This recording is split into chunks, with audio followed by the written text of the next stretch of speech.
মাস relation করার পরে মাত্র 2 মাস রিলেশন করার পরেই পিছন মারা খাইতে গেছিলেন। এখন সাধারণ পাবলিক বলবে উনি একজন মা, ওনারে সম্মান দিয়ে কথা বলেন। সঠিক বলেছেন ভাই, এর পুরো ভিডিও দেখার পর আপনারাই বলবেন যে এর সম্মান দেওয়া দরকার নাকি পিছন মারা দরকার। পালিয়ে নিয়ে গিয়ে একটা কাজের কাছে ঘরোয়া ভাবে বিয়ে করে। 2 মাস রিলেশন করার পর ওনারে পালিয়ে নিয়ে গেছে, সুতরাং উনি যায়নি।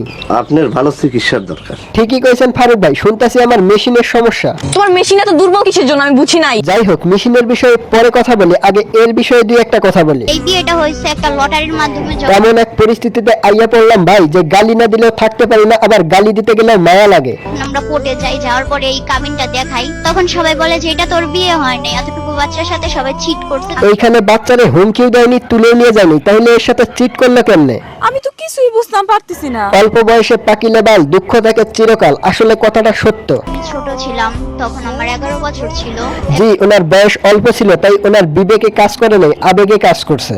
তখন আমার আবেগে কাজ করছে, বিবেক কাজ করে নাই। আর এই আবেগের ঠেলা সামলাইতে না পেরে পিছন মারা দিছে। এবং ও আমাকে ফুসলিয়ে নিয়ে গিয়ে বিয়ে করছে। বিয়ের পর 2 বছর মোটামুটি ঠিকই ছিল, কোনো ঝামেলা নাই। বর্তমানে আমার চলতেছে 13 বছর। তার মানে কচি ফলন 2 বছর ভালোভাবেই খাইছে। ভালো হয়ে যা, এখনো সময় আছে।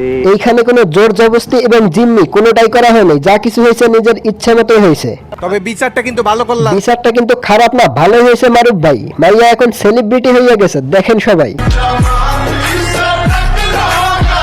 তো ভাই, এখন আপনারাই ঠিক করেন যে এর ভিডিও দেখার পর এইখানে দোষ বেশি কার ছিল।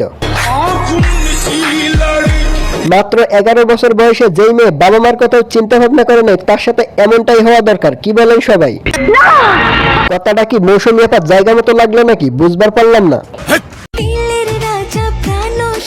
যাই হোক, এই পিচ্চি মামনির বিষয়ে আর কিছু কইলে পাবলিক আবার রাইগা যাব। খুব অন্যায় হয়েছে ভাই, ভিডিওটি করার মূল উদ্দেশ্য এই মেয়ের পাকনামির জন্য, সুতরাং যদি কোনো ভুল করে থাকি তাহলে অবশ্যই মাফ করে দিবেন। ধন্যবাদ।